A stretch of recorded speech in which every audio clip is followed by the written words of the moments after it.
Willbender with Spear is currently a really big menace for especially new players in all competitive game modes. Today I want to tell you the tips and tricks how you can easily deal with them and what to look out for.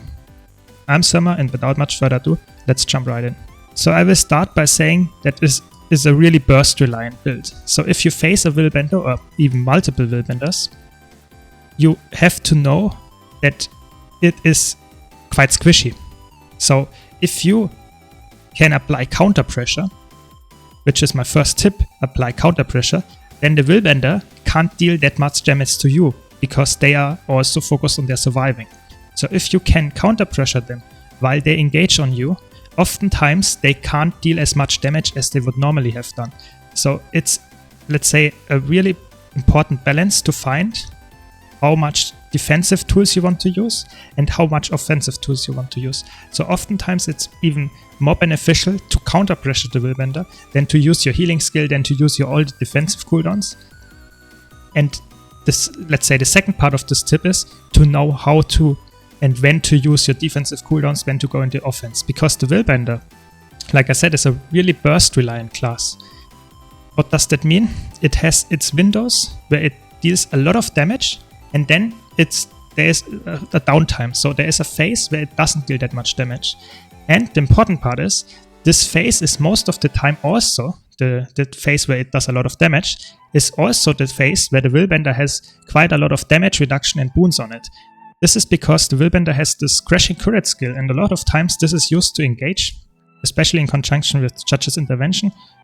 This skill is really strong and provides the Willbender with a lot of defensive boons. You know, you get protection, you get resistance, and Aegis resolution. So they have a lot of damage mitigation on.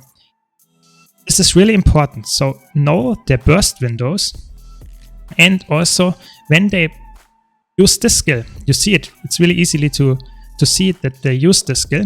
The next, let's say, 6 seconds maximum, you should play defensive and really not go and trade with them, because they are, so to say, unstoppable. You know, they have stability, they get damage mitigation. So if you trade in this window, you will probably lose, because you can't deny the damage that easily and you can't counter pressure them that easily. So the burst window of theirs is important. If they use this skill in the burst window, you should try to disengage, try to play defensive.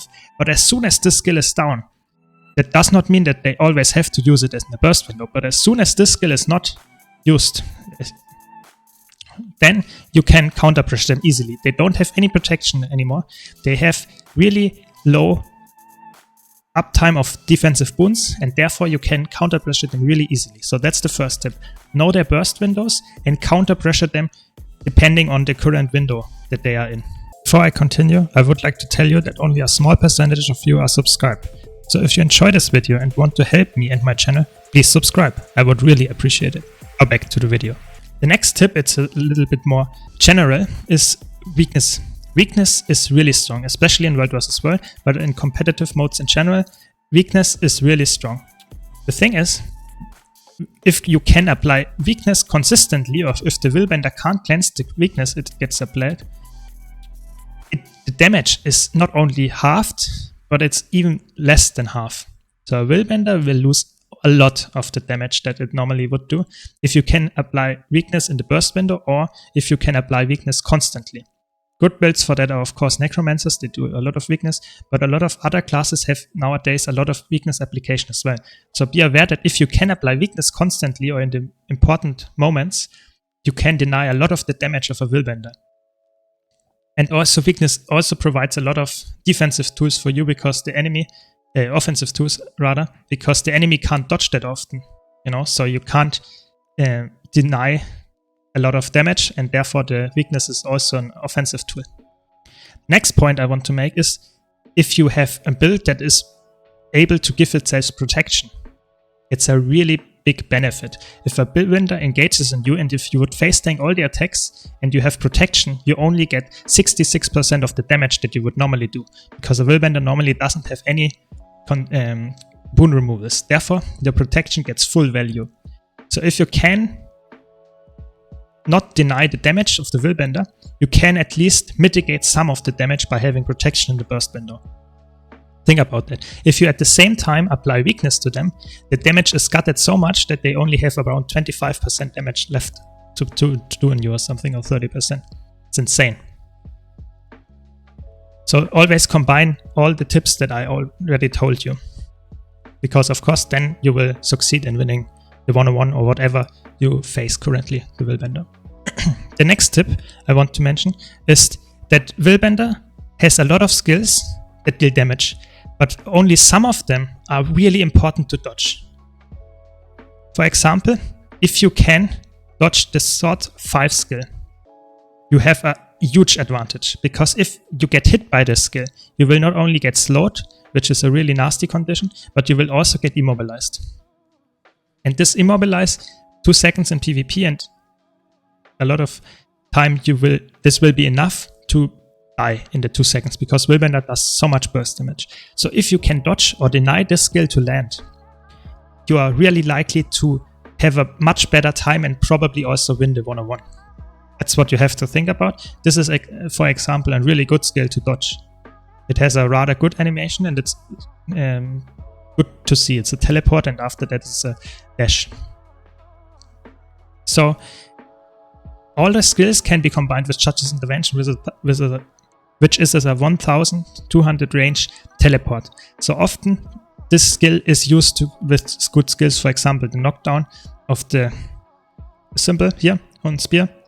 So if you see that someone is casting this skill, where the Willbender hits the spear on the ground, oftentimes this is used with a teleport instant cast directly. So if you can dodge this or dodge the engage of the Willbender, a lot of times they completely whiff their combo if you dodge the engage skill, even if it's not the knockdown. So if you can see a Willbender approaching you and it's 1200 range or so away, oftentimes they use the Judge's Intervention, and if you can dodge at this moment, you will deny a lot of damage already.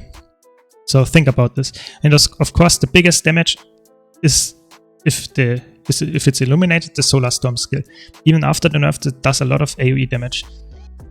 So these are the, let's say, important skills. Of course, if it's Willbender is dueling the Whirling Light skill, also try to deny it. But that's my last point I want to make. A lot of times you don't only have to dodge skills. Dodging is really valuable, and of course you should do it whenever you need it. But the thing is, you don't have infinite dodges, of course. And therefore, you have to try to make value or to deny skills without dodging. And you can do that, for example, if you go kiting. A lot of times, so like here, if I go kiting up here, the Willbender can't teleport to me because I'm currently on a no port spot. There are a lot of no port spots all over the maps, not only in PvP, but also in World vs. World. If you go to these spots, the Willbender can't teleport to you, which denies a lot of their skills and especially also a lot of their passive boon generation. So if you can do this and deal still damage to them, that's huge. Furthermore, it's not only about kiting and no port spots, it's also about denying the damage. So if you have an advantage by staying, let's say, on a higher terrain than the Willbender, oftentimes the Willbender is not able to hit you that easily. So if the Willbender is doing this skill here and you stand here, even though you are really close to them and maybe even be able to melee attack with your long-range melee attacks, skills like the Willbender symbol and stuff won't hit you because you are on a higher level and you can easily hit them back. And especially, for example, skills that, let's say, would normally hit you easily, like this fourth skill, if you're in melee range, it's a hit. It won't hit you if you are in melee range because and a little bit higher, because it has a weird targeting. So there is a lot of, let's say, tricks you can do just by using the terrain. And that's especially useful if you want to save your dodges, of course. Because, like I said, Willbender is burst reliant. If you save your dodges for the burst window and avoid the damage by using terrain and climbing and kiting, oftentimes you will easily win then, because you don't need any special skills to use just for doing that. So that are all my tips I have. If you combine them and use all of them, you're very likely to win against the Willbender, against any Willbender there is.